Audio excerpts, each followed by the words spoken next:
ইন্দ্রজিৎ ঘোষ রাজনৈতিক কর্মী, তৃণমূলকে সমর্থন করেন। তারপর রিতেশ বসাক এবং মহানন্দা কাঞ্জিলাল, প্রত্যেকের কাছে যাচ্ছি। ইন্দ্রজিৎ, আজকে এই প্রধানমন্ত্রীর র্যালিতে এত মানুষ এসেছেন দেখতে পাচ্ছ। বিজেপির দাবি হচ্ছে কলকাতা শহর সহ দক্ষিণবঙ্গের এই সমস্ত সিট পুরোটা পাল্টে যাবে। তৃণমূল যে সিটগুলো পেয়েছিল সেগুলোর একটা বড় অংশ বিজেপিতে চলে আসছে। উত্তর কি দেবে ইন্দ্রজিৎ? কিশলয়, আমি তো উত্তর কলকাতার ছেলে। আমি তোমাকে একটু ফ্ল্যাশব্যাকে নিয়ে যাই।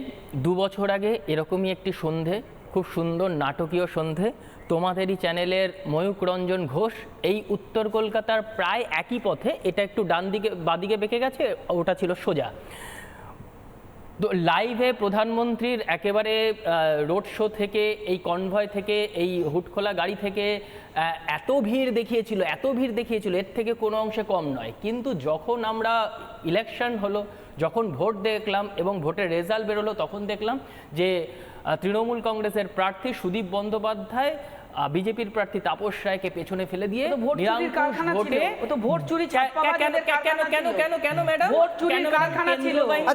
উনি শেষ করুক, তারপর আবার আপনাকে উত্তর দিচ্ছি। আপনি শেষ করুন স্যার। হ্যাঁ, একে অপরের বলে শোনা যায় না। কেন্দ্রীয় বাহিনী একেবারে কি বলবো, সাচ্চা হয়ে গেছে না, অনেক ভোট বাদ গিয়েছে। কথা বলতে পারবো না, কথাটা শুনুন না,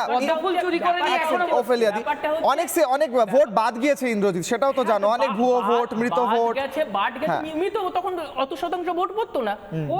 যারা ভোটগুলো বাদ গেছে, আপনি জানেন না মৃত ভোটাররা ওই দিন জীবিত হয়ে ভোট দিতে আসতো। মানতে হবে, আরে বলতে দিন না, কথাটা শোনার ধৈর্য রাখুন। প্রথম দফায় যে 92-93% ভোট পড়লো, এতে তো এটা প্রমাণ হয়ে গেছে যে এই ভোটগুলো যেগুলো পড়তো না, তার জন্যই শতাংশের দিক থেকে কম পড়তো। আর একেবারে এখন যেহেতু সঠিকভাবে মানে যে কোনো ভুয়ো ভোটার, মৃত ভোটার বা কোনো তালিকায় নেই, অন্তর্ভুক্ত নেই, বুঝলাম। এবং সেক্ষেত্রে এই বিপুল সংখ্যক মানুষ তৃণমূলকে ভোট করছে আসলে। এই যে 93% মানুষ, মানে এটা অ্যান্টি ইনকামবেন্সি ভোট নয়। দেখুন, তারা কিন্তু সবাই ভোট বলে একেবারে প্রভাবিত নয়। তারা গুজরাটে খবর রাখে, তারা উত্তরপ্রদেশের খবর রাখে। আচ্ছা, 4 মে দেখা যাবে। রিতেশ বসাকের কাছে যাব। ওরা 4 মে আবার আসবো আমি, আপনিও আসবেন। ক্ষমতা থাকলে 4 মে আসবেন, কথা হবে। চোখে চোখ করে কথা বলবেন। রিতেশ বসাক, এক সেকেন্ড। রিতেশ বসাক আসি, ইন্দ্রজিৎ আসি।